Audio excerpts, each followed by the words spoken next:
कभी सोचा है कि कैलेंडर की कोई एक साधारण सी तारीख अपने अंदर कितनी असाधारण कहानियां छिपाए रख सकती है। एक ही दिन जहां एक तरफ राजनीति की गंभीरता हो और दूसरी तरफ खेल का जबरदस्त जुनून। आज हम एक ऐसी ही तारीख 13 नवंबर की कहानी में उतरने वाले हैं।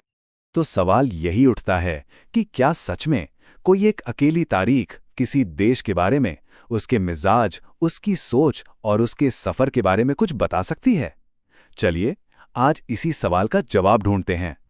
13 नवंबर की कहानी ना हमें दो बिल्कुल ही अलग दुनियाओं में लेकर चलती है। एक तरफ बंद दरवाजों के पीछे बड़े बड़े कूटनीतिक फैसले लिए जा रहे थे, और वहीं दूसरी तरफ एक खचाखच भरे स्टेडियम में लाखों लोगों के सामने इतिहास बन रहा था। तो चलिए कहानी के पहले हिस्से की तरफ बढ़ते हैं। ये हिस्सा हमें ले जाएगा राजनीति और राष्ट्रीय सम्मान की दुनिया में, जहां भारत ने दो अलग अलग मौकों पर दुनिया के सामने अपना स्टैंड बिल्कुल साफ कर दिया था। देखिए, यहां 2 साल हैं, 2005 और 2011। दोनों में तारीख एक ही है, 13 नवंबर। और दोनों ही मौकों पर भारत के अंतर्राष्ट्रीय संबंधों की एक बड़ी कहानी छिपी है, जिनके बारे में हम अब बात करेंगे। पहले बात करते हैं 2005 की। उस वक्त ना नेपाल में राजनीतिक माहौल काफी गरमाया हुआ था। वहां के राजा ज्ञानेंद्र ने सारी शक्तियां अपने हाथ में ले ली थीं। ऐसे में इस क्षेत्र की सबसे बड़ी डेमोक्रेसी होने के नाते भारत ने अपना पड़ोसी धर्म निभाया। तब के प्रधानमंत्री मनमोहन सिंह ने राजा ज्ञानेंद्र से कहा कि वो लोकतांत्रिक प्रक्रिया को फिर से बहाल करें। ये सिर्फ एक सलाह नहीं थी, बल्कि ये अपने पड़ोस में लोकतंत्र और स्थिरता के लिए भारत की जो गहरी सोच है, उसका एक बहुत साफ संकेत था। अब चलते हैं 2011 में, और ये मामला सीधा जुड़ा है राष्ट्रीय सम्मान से। भारत के सबसे चहेते पूर्व राष्ट्रपतियों में से एक डॉक्टर एपीजे अब्दुल कलाम, जिन्हें हम सब जनता का राष्ट्रपति कहते हैं, उनकी न्यूयॉर्क में अमेरिकी अधिकारियों ने तलाशी ली। अब यह घटना सिर्फ एक व्यक्ति का अपमान नहीं था, बल्कि इसे पूरे देश के सम्मान पर चोट की तरह देखा गया। भारत ने इस पर बहुत सख्त ऐतराज जताया, जिसका नतीजा ये हुआ कि अमेरिका को बाकायदा औपचारिक तौर पर माफी मांगनी पड़ी। यह दिखाता है कि भारत अपने राष्ट्रीय प्रतीकों और नेताओं के सम्मान को लेकर कितना गंभीर है। तो अब राजनीति के गंभीर गलियारों से निकलकर 13 नवंबर हमें एक ऐसी दुनिया में ले जाता है जहां भारत का जुनून सिर चढ़कर बोलता है, और वो है क्रिकेट का मैदान। जिस तरह भारत ने कूटनीति में अपना पक्ष रखा, ठीक उसी तरह इस दिन खेल के मैदान पर भी एक जबरदस्त दावेदारी पेश की गई।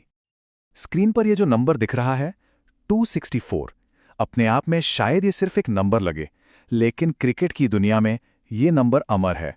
ये एक ऐसे रिकॉर्ड का प्रतीक है जिसे तोड़ना आज भी लगभग नामुमकिन सा लगता है। तो आखिर क्या खास है इस नंबर में?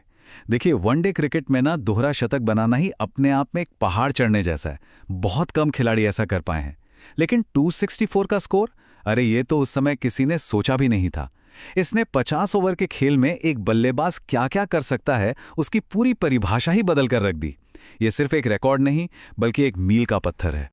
और ये कमाल, ये अविश्वसनीय कारनामा किया था हिटमैन रोहित शर्मा ने। तारीख थी 13 नवंबर 2014 और जगह थी कलकत्ता का ऐतिहासिक ईडन गार्डन्स। श्रीलंका के खिलाफ उन्होंने ये पारी खेली। जरा इन आंकड़ों पर नजर डालिए। सिर्फ 173 गेंदों में 264 रन, जिसमें 33 चौके शामिल थे, जो खुद में ही एक वर्ल्ड रिकॉर्ड है, और साथ में 9 जबरदस्त छक्के। ये सिर्फ एक पारी नहीं थी, ये तो कला, ताकत और दिलेरी का एक तूफान था।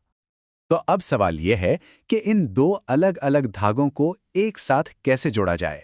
एक तरफ कूटनीति की दुनिया, दूसरी तरफ क्रिकेट का मैदान। एक ही तारीख पर यह सब आखिर क्या मायने रखता है?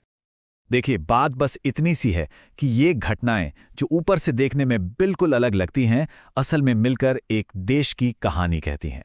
एक तरफ लोकतंत्र और राष्ट्रीय सम्मान के लिए खड़ा होना भारत के उसूलों को दिखाता है, तो दूसरी तरफ खेल के मैदान पर ऐसी असाधारण कामयाबी हासिल करना उसके जुनून और टैलेंट को दिखाता है।